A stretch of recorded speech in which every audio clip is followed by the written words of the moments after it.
तो आज हम एक बहुत ही दिलचस्प गहन विश्लेषण करने वाले हैं। मतलब अगर हम एक ऐसी पहेली की कल्पना करें, एक जिक्सॉ पजल जिसमें 500 से भी ज्यादा टुकड़े हों।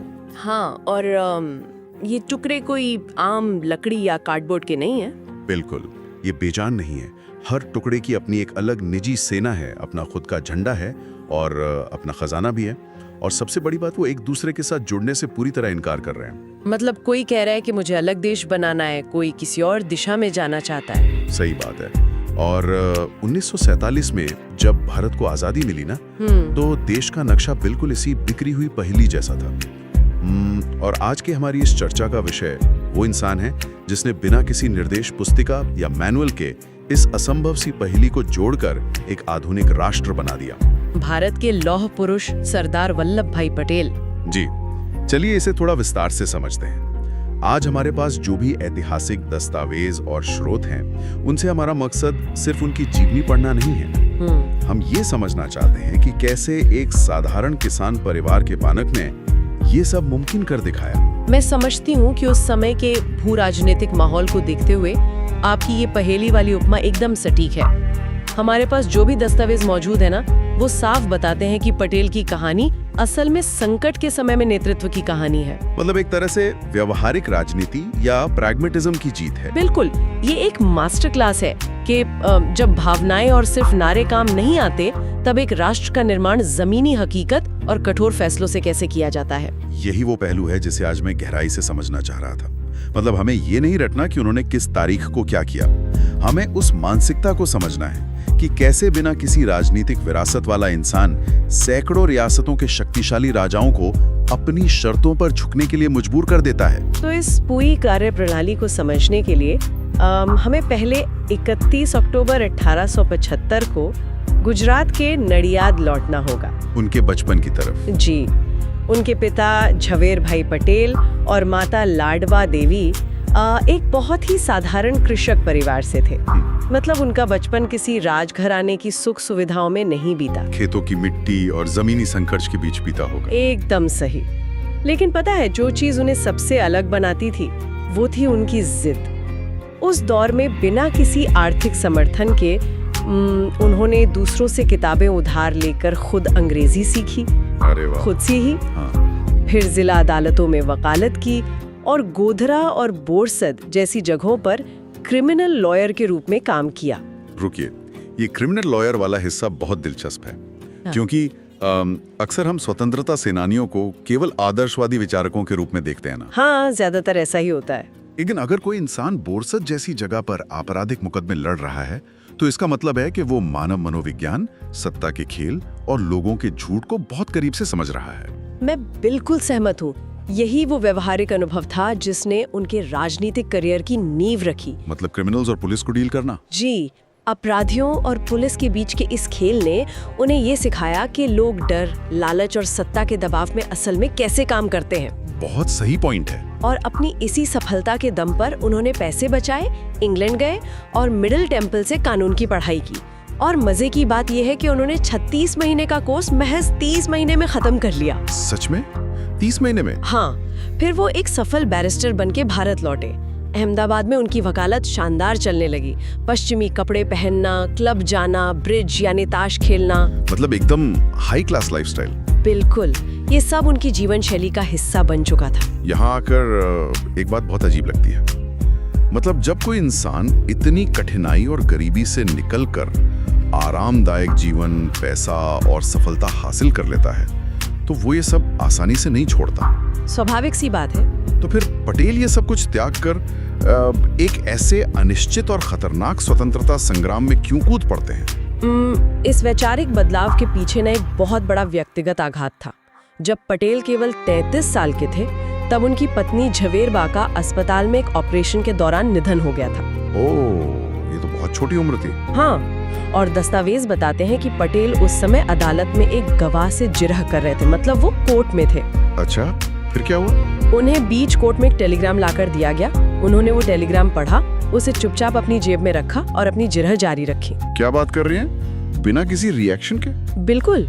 मुकदमा जीतने के बाद ही उन्होंने दूसरों को अपनी पत्नी के निधन के बारे में बताया। ये तो एक तरह से अकल्पनीय मानसिक नियंत्रण है। अदालत के बीच में अपनी पत्नी की मौत की खबर मिलना और चेहरे पर कोई भाव ना आने देना, ये किसी आम इंसान की बस की बात नहीं लगती। और मैं बता रही हूँ ना, यही घटना उनके लौह पुरुष बनने की असली शुरुआत थी। इस व्यक्तिगत दुख ने उन्हें कमजोर नहीं किया, बल्कि अंदर से कठोर बना दिया। उन्होंने फिर शादी भी नहीं की थी शायद? नहीं, उन्होंने अकेले अपने 2 छोटे बच्चों की जिम्मेदारी संभाली और दोबारा शादी करने से इनकार कर दिया। इस त्रासदी ने उन्हें ये एहसास दिलाया कि व्यक्तिगत सुख या धन बहुत क्षणिक चीजें हैं। तो जब उन्होंने समाज में अन्याय देखा होगा तो उनका नजरिया बदल गया होगा। बिल्कुल। जब उन्होंने ब्रिटिश सरकार का शोषण देखा तो उन्हें समझ आ गया कि अपनी वकालत चमकाना अब एक खोखला काम है। उनका यही व्यक्तिगत वैराग्य ही राष्ट्र के प्रति पूर्ण समर्पण में बदल गया। यानी वो जज्बाती नहीं, बल्कि एक ठंडे और गणनात्मक संकल्प से भरे हुए इंसान बन चुके थे। लेकिन उनकी इस ऊर्जा को सही दिशा देने का काम तो महात्मा गांधी ने किया था, है ना? जी हाँ। हम अक्सर पढ़ते हैं कि 1918 के खेड़ा सत्याग्रह में गांधी और पटेल पहली बार एक साथ आए थे। पर यहाँ एक सवाल उठता है, खेड़ा में ऐसा क्या हुआ था जिसने पटेल को एक वकील से जननेता बना दिया? देखिए, खेड़ा में फसल खराब हो गई थी। फिर भी ब्रिटिश सरकार किसानों से जबरन लगान वसूल रही थी। गांधी जी चाहते थे कि किसान लगान न दें और एक नैतिक विरोध दर्ज कराएं।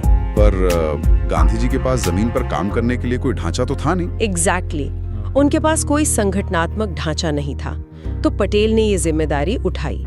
उन्होंने केवल भाषण नहीं दिए, वो गांव-गांव गए, नक्शे बनाए, कार्यकर्ताओं की एक पूरी फौज तैयार की। मतलब एकदम ग्राउंड लेवल पर ऑपरेशंस। हाँ, और किसानों को समझाया कि अगर सरकार उनकी जमीन कुर्क भी कर ले, यानी जब्त कर ले, तो भी डरना नहीं है। यहाँ जो बात वास्तव में बहुत दिलचस्प है वो ये कि जहाँ गांधी जी आंदोलन की आत्मा थे, जो लोगों को प्रेरित कर रहे थे, वहीं पटेल उस आंदोलन का ऑपरेशंस मैनुअल लिख रहे थे। एकदम सटीक विश्लेषण है। मतलब वो ये तय कर रहे थे कि कौन सा कार्यकर्ता किस गांव में जाएगा और जानकारी का प्रवाह कैसे होगा। जी, और इस संगठनात्मक क्षमता का सबसे बेहतरीन रूप हमें 10 साल बाद देखने को मिलता है 1928 के बारडोली सत्याग्रह में। अच्छा, बारडोली में जहाँ राजस्व बढ़ा दिया गया था? हाँ, बारडोली में ब्रिटिश सरकार ने किसानों के टैक्स में अचानक 30% की भारी वृद्धि कर दी थी। ये सिर्फ पैसे का सवाल नहीं था, ये पूरी तरह से अन्यायपूर्ण था। मैंने पढ़ा है कि बारडोली का सत्याग्रह केवल एक विरोध प्रदर्शन नहीं था, बल्कि ये एक मास्टर क्लास थी कि एक शक्तिशाली सरकार को बिना हिंसा के घुटनों पर कैसे लाया जाए। पटेल ने वहां वास्तव में क्या तरीके इस्तेमाल किए थे? अब पटेल ने वहां एक समानांतर सरकार यानी पैरेलल गवर्नमेंट खड़ी कर दी थी।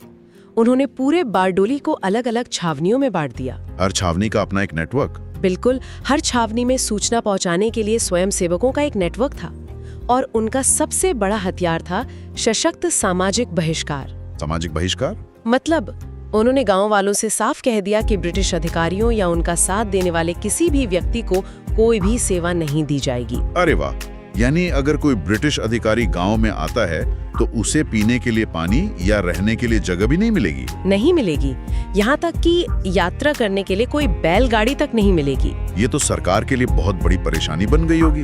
बिल्कुल, सरकार ने किसानों को डराने के लिए उनकी संपत्तियां, मवेशी और जमीनें जब्त करनी शुरू कर दी। लेकिन पटेल ने ऐसा अनुशासन कायम किया कि कोई भी किसान अपनी जमीन वापस मांगने या सरकार के आगे झुकने नहीं गया। किसी ने भी हार नहीं मानी? नहीं।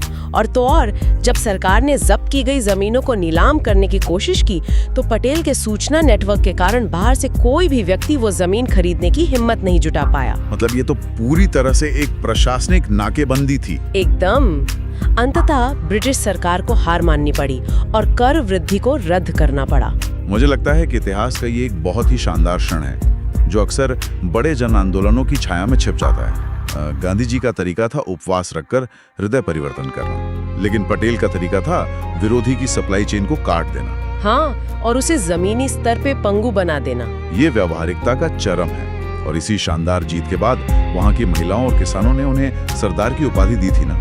बिल्कुल, और ये बहुत महत्वपूर्ण है कि उन्हें ये उपाधि किसी राजा या अंग्रेजी सरकार ने नहीं बल्कि आम किसानों ने दी थी। सही बात है। यहाँ जो बात सबसे आकर्षक है वो है गांधी और पटेल की कार्यशैली का अंतर। गांधी जी जन आंदोलन और नैतिक शक्ति पर जोर देते थे, जबकि पटेल संगठन, प्रशासन और जमीनी हकीकत पर काम करते थे। और दोनों का ये विरोधाभास स्वतंत्रता आंदोलन के लिए बहुत जरूरी था। जी, लेकिन इस पूरी संगठनात्मक क्षमता की असली परीक्षा तो 15 अगस्त 1947 के बाद शुरू होने वाली थी। हाँ, और अब हम वापस उसी पहेली पर आते हैं जिसका जिक्र मैंने शुरुआत में किया था।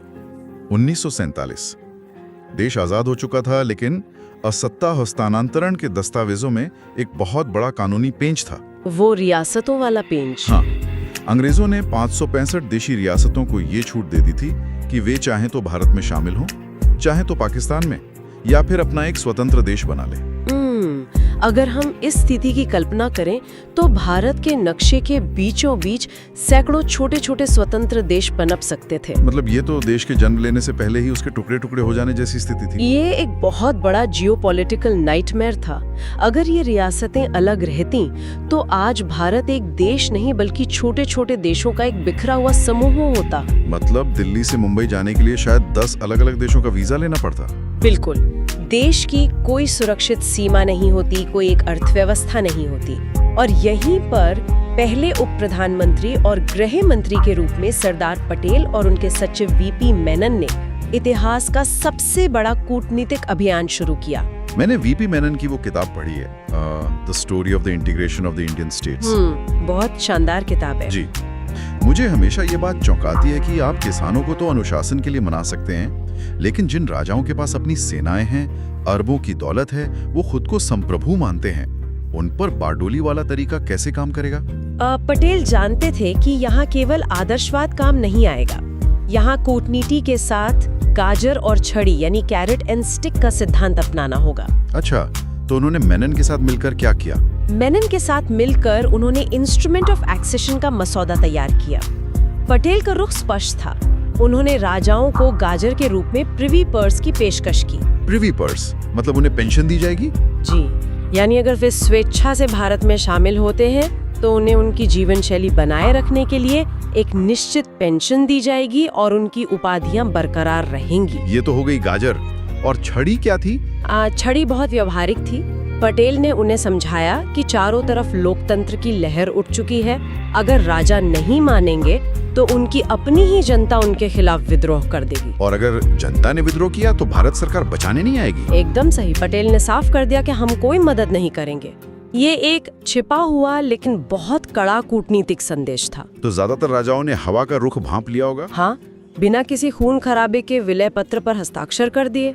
मेनन ने गुड कॉप की भूमिका निभाई, जो कानूनी दस्तावेज समझाते थे, और पटेल बैड कॉप थे, जिनका खामोश दबाव ही राजाओं को डराने के लिए काफी था। ये एक अद्भुत जुगलबंदी थी सच में।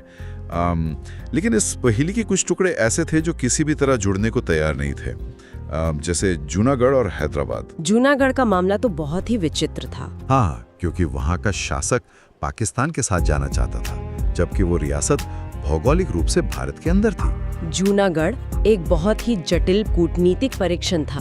वहाँ के नवाब महाबत खान ने पाकिस्तान में शामिल होने का फैसला कर लिया था।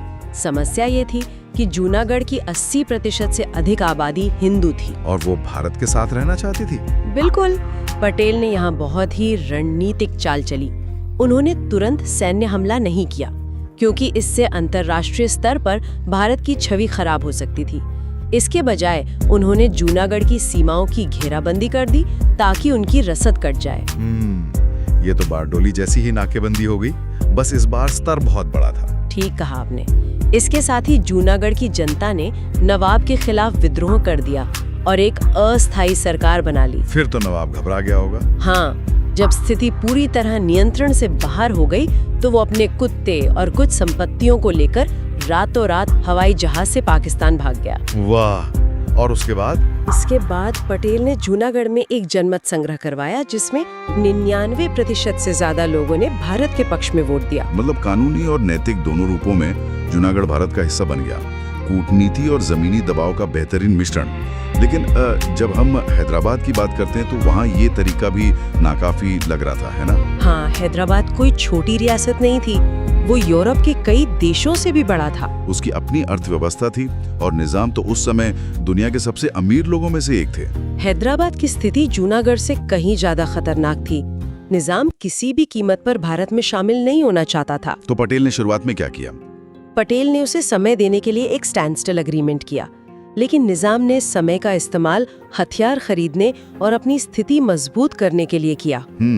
और वो रजाकार भी तो थे ना? हाँ, सबसे भयानक बात यही थी कि निजाम को रजाकार नामक एक हिंसक निजी मिलिशिया का समर्थन प्राप्त था। दस्तावेजों में इनके द्वारा मचाए गए आतंक के जो विवरण हैं, वो सच में रोंगटे खड़े कर देने वाले हैं। ये लोग भारतीय सीमाओं के पास भी लूटपाट कर रहे थे। ये एक ऐसा बिंदु था जहां पटेल की व्यावहारिकता को अपने सबसे कठोर रूप में आना पड़ा। भारत के ठीक बीचों बीच एक ऐसा स्वतंत्र क्षेत्र नहीं छोड़ा जा सकता था जो हिंसक और अस्थिर हो। आपने बिल्कुल सही कहा। अगर हम इसे बड़े परिदृश्य से जोड़कर देखें तो ये भारत के पेट में कैंसर होने जैसा था। जब बातचीत विफल हो गई तो पटेल ने सैन्य कार्रवाई का कड़ा निर्णय लिया। लेकिन इस कार्रवाई को आधिकारिक तौर पर युद्ध नहीं बल्कि ऑपरेशन पोलो या पुलिस एक्शन कहा गया। इसके पीछे भी तो कूटनीति थी ना? बिल्कुल थी। अगर इसे युद्ध कहा जाता तो इसका मतलब होता कि भारत किसी दूसरे संप्रभु देश पर हमला कर रहा है, जिससे संयुक्त राष्ट्र का हस्तक्षेप हो सकता था। अच्छा, इसलिए पुलिस एक्शन। हाँ, इसका मतलब था कि ये भारत का आंतरिक मामला है। सितंबर 1948 में भारतीय सेना ने हैदराबाद में प्रवेश किया और महज 5 दिनों के भीतर निजाम की सेना ने आत्मसमर्पण कर दिया। 5 दिन? ये तो बहुत तेज था। जी, और निजाम को सत्ता से हटाकर हैदराबाद को भारतीय संघ में मिला लिया गया। जब हम इस पूरे घटनाक्रम को देखते हैं, जूनागढ़ में जनमत संग्रह और हैदराबाद में सैन्य शक्ति, तो ये समझ आता है कि पटेल किसी एक विचारधारा से बंधे हुए नहीं थे। जी। जहाँ जो टूल जरूरी लगा उन्होंने उसका इस्तेमाल किया। बिल्कुल, वो बहुत ही प्रैक्टिकल थे। लेकिन देश का नक्शा तैयार करने के बाद उस नक्शे के भीतर की व्यवस्था को चलाने के लिए भी तो एक ढांचे की जरूरत थी ना। और यहीं पर उनका प्रशासनिक दृष्टिकोण सामने आता है। सरदार पटेल केवल जमीन को एक नहीं कर रहे थे, बल्कि वे प्रशासन को भी एक सूत्र में बांधना चाहते थे। मतलब अखिल भारतीय सेवाओं की बात कर रही हैं आप? हाँ, ऑल इंडिया सर्विसेज यानी आज के IAS और IPS ढांचे का उन्होंने पुरजोर समर्थन किया। उस समय कई राजनेता इसका विरोध कर रहे थे। विरोध क्यों कर रहे थे? उनका तर्क था कि ये वही अधिकारी हैं जिन्होंने ब्रिटिश राज में स्वतंत्रता सेनानियों पर लाठियां चलाई थी। खैर, ये विरोध अपनी जगह स्वाभाविक भी लगता है। जिस पुलिस ने आपको सालों तक जेल में रखा हो, आजादी के बाद आप उन्हीं अधिकारियों को अपने देश का प्रशासन कैसे सौंप सकते हैं? आप पटेल का तर्क यहीं पर बाकियों से अलग था। उन्होंने संविधान सभा में कहा था कि राजनेता आएंगे और जाएंगे, सरकारें बदलेंगी, लेकिन देश को एक ऐसा स्टील फ्रेम चाहिए जो राजनीतिक दबाव से मुक्त होकर काम कर सके। मतलब वो अधिकारियों को सुरक्षा देना चाहते थे। जी, उनका मानना था कि इन अधिकारियों ने पहले अंग्रेजों के प्रति अपनी वफादारी निभाई, अब अगर हम इन्हें सुरक्षा देंगे तो ये भारत के प्रति वफादार रहेंगे।